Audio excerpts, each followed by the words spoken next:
Hello, and my name is Pete Rushmer, and I'm your host today of A Half Dozen Things podcast. A Half Dozen Things is a podcast for business owners just like you. Whether you're an underdog hungry for success, or you're already smashing it but want to continue to level up, we are here each week for you to get insight and learning from the very best in the business. No fluff, no BS, and no self-proclaimed gurus talking about how easy business or life is. Hello and welcome to this Half Dozen Things podcast. I'm here for part 2 of key areas to increase workplace motivation. So last time out, I shared 6 key areas, and this session I'm sharing a second lot of 6 areas. Excuse me. And this is according to ChatGPT, okay, which is my new favorite tool for being able to develop great content for you guys to listen to and help you reflect on what's going to be really important in driving your organization and your leadership to the next level. So the first session, just a bit of a recap, we talked about setting clear goals and expectations, providing regular feedback, promoting a positive work environment, encouraging skill development, recognizing and rewarding people, and fostering a sense of purpose. Those were the first 6 that I talked through in the previous episode. If you just come to this one now, please do go back and check that one out. And today I'm going to be sharing 6 more with you. Okay, so the reason that workplace motivation is so important is motivation leads to people's energy.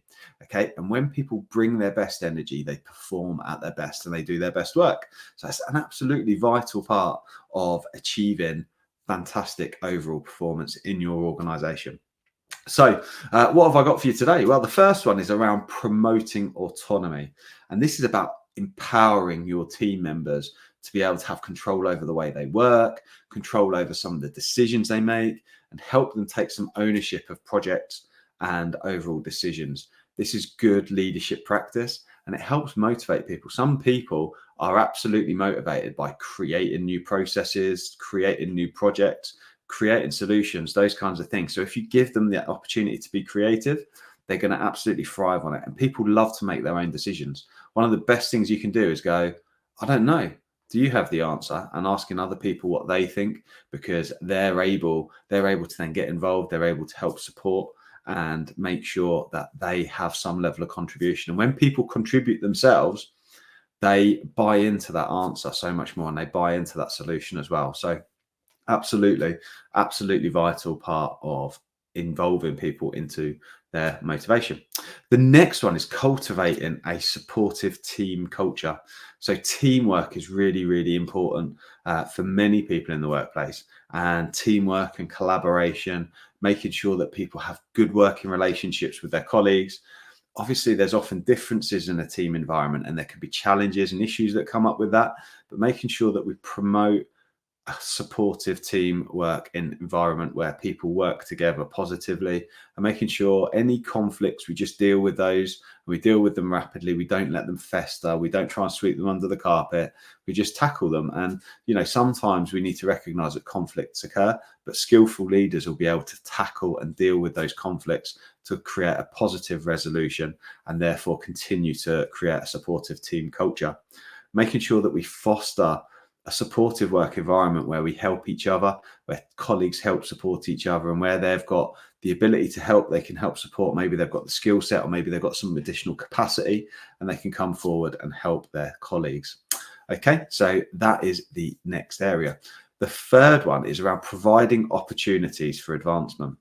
Now, some people are very focused about advancing and growing their careers, and some people less so. Okay, so this is less important for some, but more important for others. And you'll know who those people are. Having clear pathways for career progression within an organization is really, really important, because many people are motivated by that personal growth and that opportunity to grow, develop.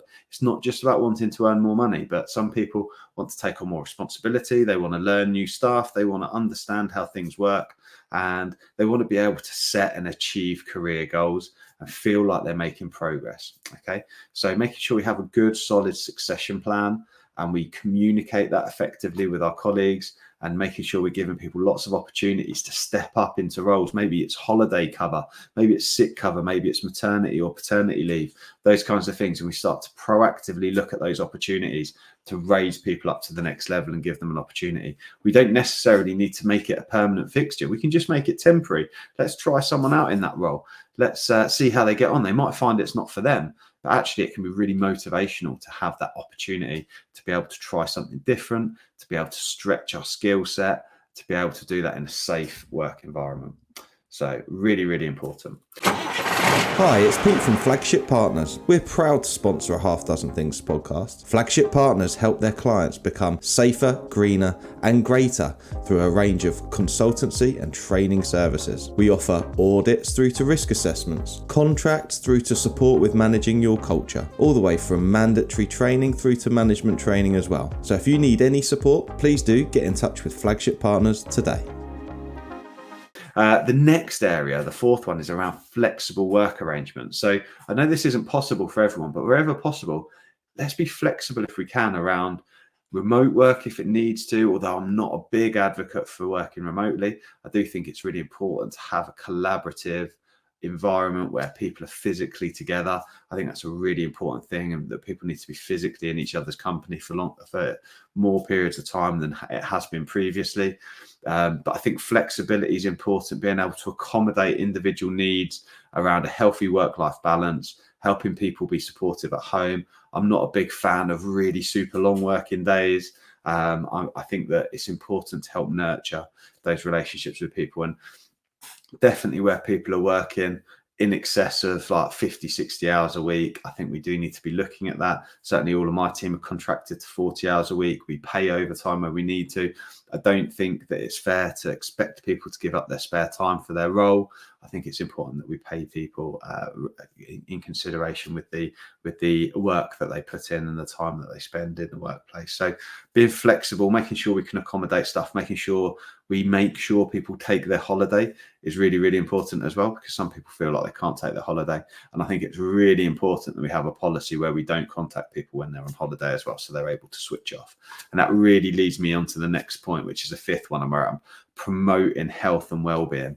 And that's understanding that actually, if our team members aren't healthy and they've not got well-being, then they're not going to be able to work. They're not going to be able to bring their best work. So we need to start to prioritize health and well-being in our workplace.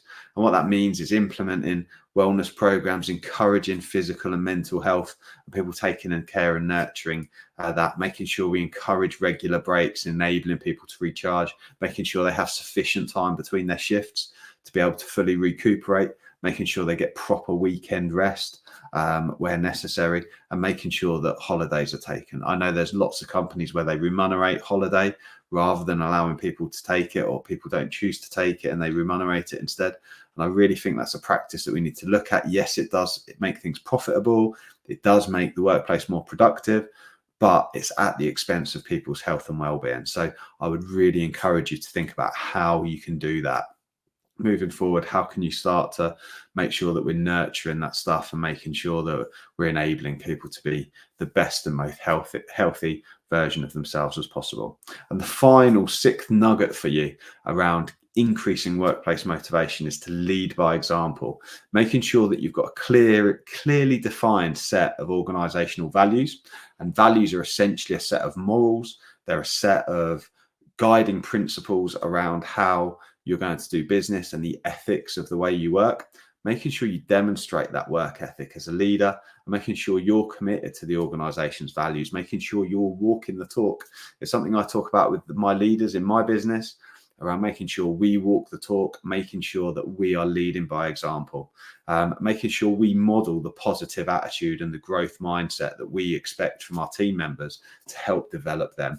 And if we model that and implement those, then that's going to make sure that we create a really powerful workplace.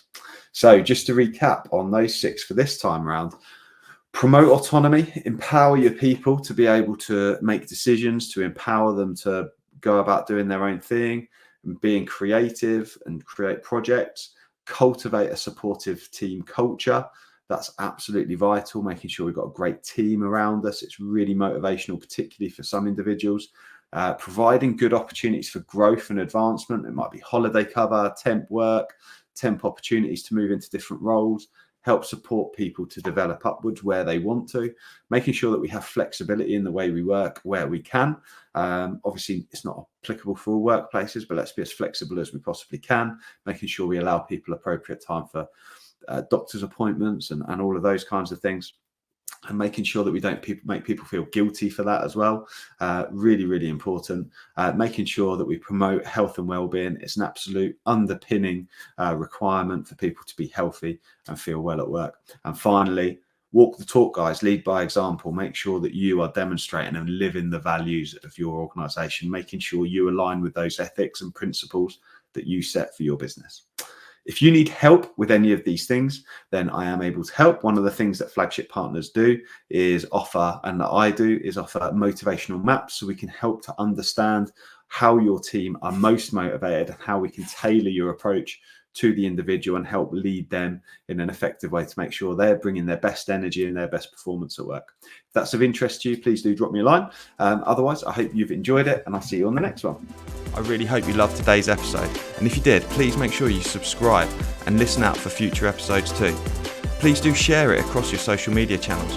We hope to reach more and help more people.